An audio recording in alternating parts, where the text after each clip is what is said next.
my name is Jenna. I'm Emily. And today we are going to be making French toast.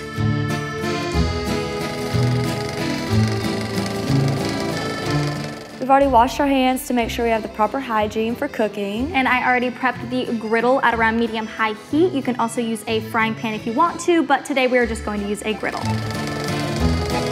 So the first step in making your French toast is making the egg wash, and we're gonna add all of our ingredients that we already pre-measured.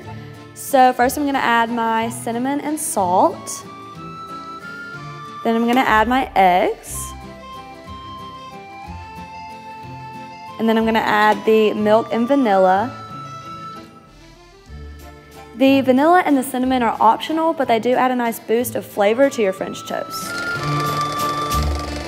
And now we are going to mix all of our ingredients together just to really incorporate air into your egg mixture.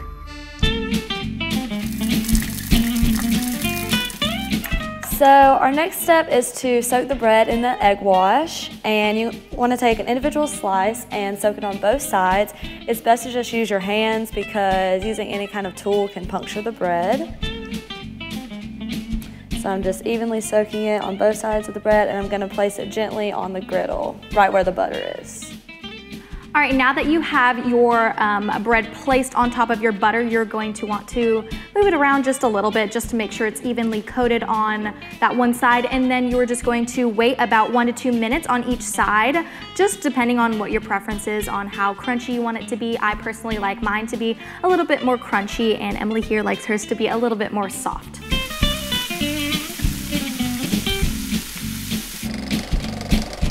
Now that our delicious French toast is done, we're gonna go ahead and garnish it and dig in. So we've got fanned strawberries, syrup, powdered sugar, and whipped cream to put on there. So you can use any combination of these things that you would like. All right, are you ready to dig in? Yeah, let's dig in. I'm so excited.